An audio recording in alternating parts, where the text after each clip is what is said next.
So ngayon, check natin kung yung Revit ba natin, ay yung mga families ng Revit natin ay nandito sa ating Revit na application. So first and foremost, we need to open our Revit at i-wait lang natin until it loads lahat ng ating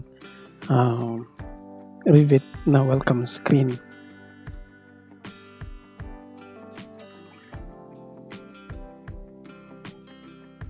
Then from here makikita nyo na yung welcome screen natin, and for us to do that, we just need to click again yung new, of course, architectural template.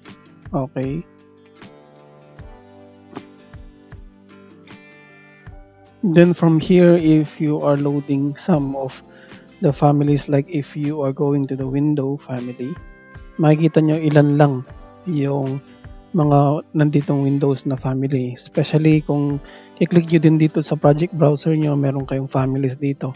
And if you go to some of those, like yung Windows natin, yan lang. Kung ano yung nakikita nyo dun sa Windows na pinakita ko kanina, yan lang din yung makikita nyo dito sa Windows family natin na to. But of course, we can also add all these some of these window families as well. So how can we do that? So what we will be doing is go to insert, and then you need to click this load Autodesk family, and from here, if you open this, just fair warning, pag load kayo ng Autodesk family, kailangan nyo ng internet before you can download these families. Okay, so meron tayong mga list of families here na pwede nyong download. So yung hinahanap natin kanina is yung ating Windows. So here, Windows, if you click this, it will open some of the windows that are in the Autodesk family. So you can all download this, pero if you have limited lang yung inyong memory ng inyong PC, I advise not to do so kasi medyo mabigat sa memory or yung disk drive ng ating PC. So for now, as I have advised, we will just load one muna. Okay, so I want to load this. Yan, and then click load, and it will download yung family na yun na iyong pinili. And if you are going to this project browser na family, magkakaroon ka na ng bagong Windows Bay Rectangular Double. Yan. Okay, and then meron na rin siyang mga size. Yan. So yan yung kung paano mag-load ng ating family ng Autodesk. I think I want to download one more kasi parang wala ako doon.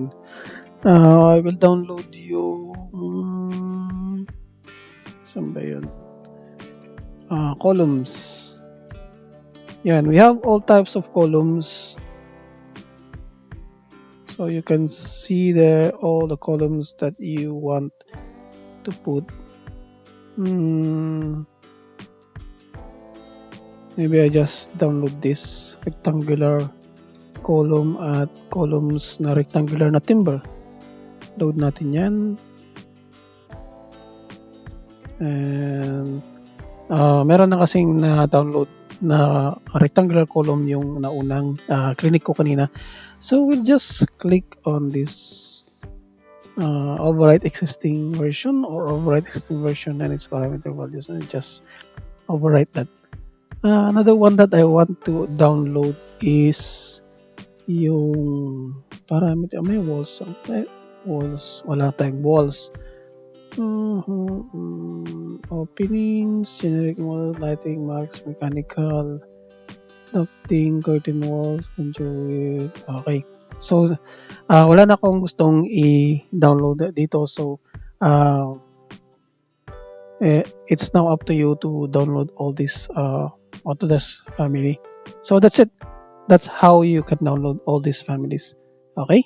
Thank you and have a good day.